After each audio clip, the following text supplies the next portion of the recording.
Olá pessoal do canal Brasil Notícias, estamos de volta trazendo mais informações. Hoje é 8 de agosto de 2019, sou Rubli Fagundes, delícias da Angélica na descrição do vídeo, não perde, é muito bom.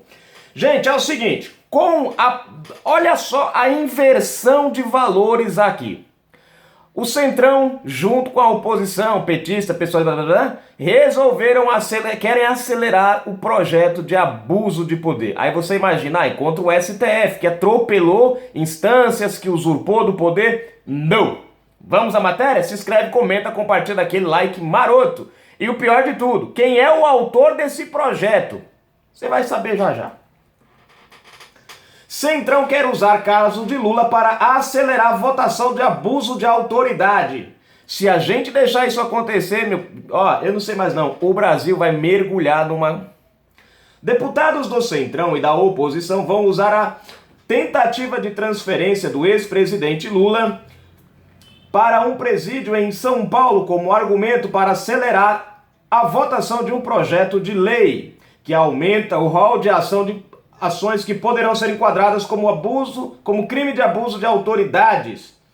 Além do caso de Lula, usaram como pretexto a decisão de uma juíza eleitoral de Aracaju, que mandou, na terça-feira 6, prender preventivamente o deputado Valdevan Santos, do PSC, outro corrupto. O parlamentar só não foi para a cadeia porque conseguiu habeas corpus do ministro Celso de Mello, do Supremo Tribunal Federal. Para vocês verem a quem o Supremo está garantindo direito. A ideia do Centrão e da oposição é usar os episódios para votar no plenário da Câmara já na próxima semana um projeto de lei do Senado que trata de abuso. Aqui, peraí, deixa eu voltar aqui. Destrava rapidinho. Aqui. Relatada pelo senador Roberto Requião, do MDB, a proposta foi aprovada em abril de 2017 naquela casa. Gente, Roberto Requião, eu não sei agora, mas ele chegou a ser o cara que mais tinha processo. Ele bateu o recorde de processos lá no STF. É inadmissível. A culpa é nossa, porque a gente vota nesses caras que são corruptos e tudo que eles vão fazer é criar leis para facilitar a vida deles. E na gente. E quem se ferra é a gente, para não dizer outra palavra, que começa com fé, com F, termina com E, né? Não termina com A. E tem um D e um O no meio da história. Deixa pra lá, né? Quem se lasca nessa história toda somos nós, brasileiros, né? E quando eu vi aqui a matéria, o título da matéria, eu imaginei que eles iam fazer esse negócio visando o que o STF fez. Porque abuso de poder não é o que a Carolina Lebos fez, não. Ela fez o que está dentro da lei. Está dentro da lei e, na verdade, isso daqui já era para ter sido atendido há muito tempo. Qualquer leigo que pegar o processo lá e ler na lei a parte que se refere à transferência de Lula, sem muita dificuldade vai compreender que ela não fez, ela e o Moro ainda foram assim muito benevolentes, porque esse pedido está lá há um ano quase, melhor, desde o ano passado que esse pedido está lá. Pela lógica, já era para eles terem atendido isso há antes, muito tempo. Mas não, deixaram até agora, resolveram fazer isso agora. Aí, questão, STF atropela os poderes, usurpa da autoridade dele, que era do TRF4, dá a canetada em tempo recorde. E outra coisa acima de tudo, gente, olha aqui, 7 ministros colocados lá por Lula. Um deles é ex-advogado do PT. Outro deles é conselheiro de finanças da campanha de Dilma Rousseff. Quer mais parcialidade do que isso? Pelo amor de Deus, gente. Quer mais parcialidade? Só nessa brincadeira nós temos 2 nessa história que nem poderiam chegar perto da mesa para votar essa questão do Lula. Porque um é ex-advogado direto. Olha o vínculo aí, que é o Dias Toffoli. O Edson Fachin, se não me falha a memória, ele foi conselheiro de finanças da campanha de Dilma Rousseff. Mas está lá, votou.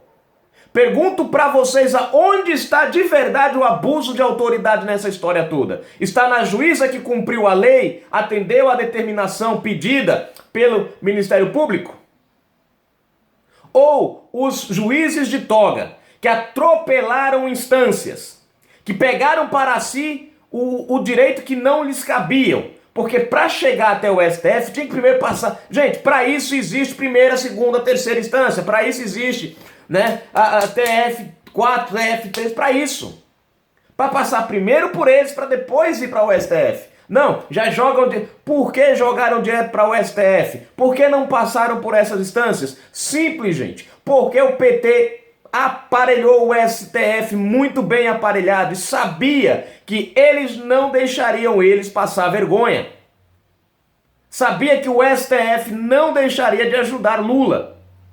Infelizmente, esse é o nosso Brasil, né? Nós temos um cara corrupto, com um monte de processo nas costas, criando um projeto de lei para amarrar as mãos da justiça. Esse abuso de poder é isso.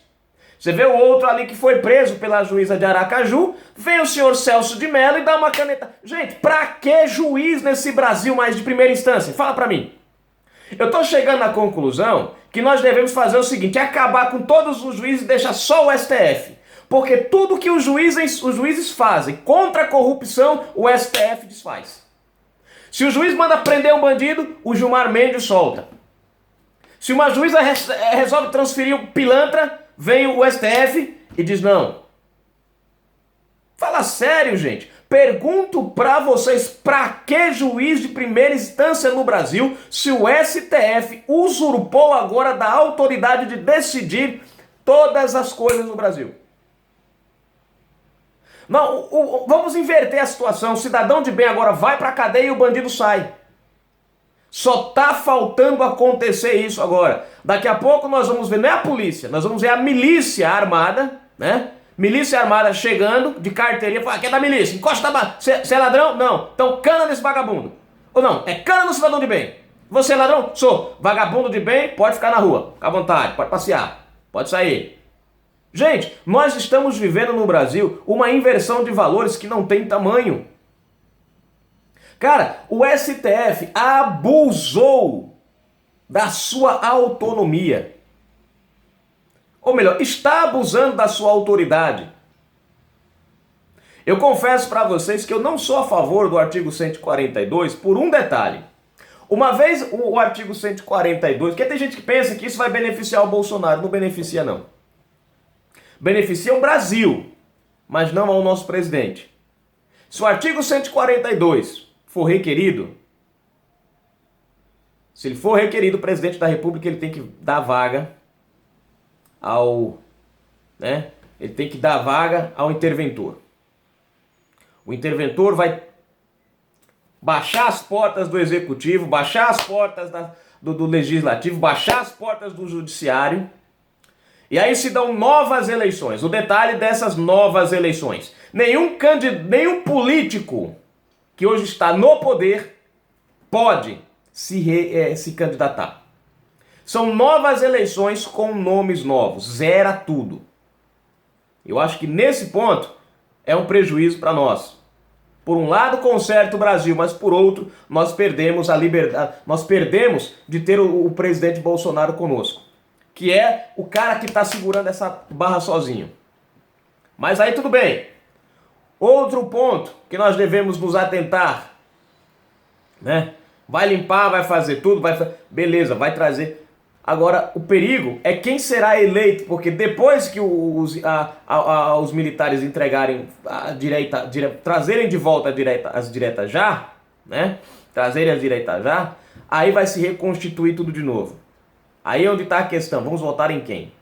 Então, a minha opinião é a seguinte: eu não sou muito chegado nessa questão, mas com os últimos acontecimentos, é uma coisa que passa na minha cabeça. Edson DVG, você gosta do 142, tem outras pessoas que pedem o 142, e eu respeito isso daí, né? É uma solução viável, não deixa de ser uma solução viável. Agora que, por um lado, a gente perde um pouquinho, né? Perde um pouquinho. Eu ainda espero que o Brasil possa resolver esse problema sem a necessidade do 142. E Glei, como é que a gente pode fazer isso sem a necessidade do 142? O povo nas ruas, sabe? O povo nas ruas. Primeira coisa, cobrar dos senadores. Meter o sarrafo, gente. Ninguém cobra dos senadores. Ninguém cobra. Ninguém cobra dos deputados. A gente não vê. A gente vê a população sai no dia tal, vai nas ruas, mas depois disso acaba. Isso aqui tem que ser pressão nas ruas, tem que ser pressão na Câmara, tem que ser pressão no Senado. Sabe? Tem que juntar um monte de gente, pegar ônibus, descer para Brasília, chegar nas sessões, entrar lá dentro das sessões, sentar naquela cadeirinha e dizer, ó, nós queremos, é dia de votação de tal PES, isso aqui o povo quer isso. Desce o povo no dia dessa votação lá, chega lá o seguinte, ó, nós queremos isso e acabou, vota a favor disso e fazer pressão. E fazer pressão, não é só num dia só não que a gente sai nas ruas, você tem vários métodos de pressionar os senadores e deputados. Lá tem um auditório que é aberto para o público entrar e assistir aquilo ali. E é ali que a gente pode fazer pressão. Ou a gente faz isso, ou a gente vai ficar engolindo esses sapos. E cada vez pior. O próximo, gente, pode ser a canetada do STF para deixar Lula livre. Eu não duvido mais nada. A próxima canetada é suspendendo Sérgio Moro do processo e soltando Lula da cadeia. Aí eu vou dizer a vocês, é o fim da picada no Brasil, é o fim da justiça brasileira, é o fim da sociedade justa no Brasil. É inadmissível a atitude do STF. E nós estamos vendo agora a oposição junto com o Centrão, e é bom observar quem são esses deputados e senadores que estão fazendo isso, para nós guardarmos os nomes deles. Aqui não está listado, mas vamos ficar de olho. A gente vai acompanhando aí e vamos falando quem é. Ó, Roberto Requião é um nome que você já não deveria votar mais. Porque esse cara já bateu... Gente, ó, o pior é isso, ó. 2011 esse cara bateu o recorde de processo no STF. Já tivemos acho que 2, 3 legislaturas de lá pra cá. E o cara é reeleito. Aí depois... Aí é que tá o problema. O cara naquela época bateu o recorde de processo. Aí o cara vem agora e cria um projeto de abuso de livre. Pra que é esse projeto? É pra manter ele livre. Ele tá visando aos processos dele no STF. Ele quer poder garantir a liberdade, a impunidade dele, enquanto você e eu, brasileiro, pagamos o salário desses pilantras. Canal Brasil Notícias. Fui, gente.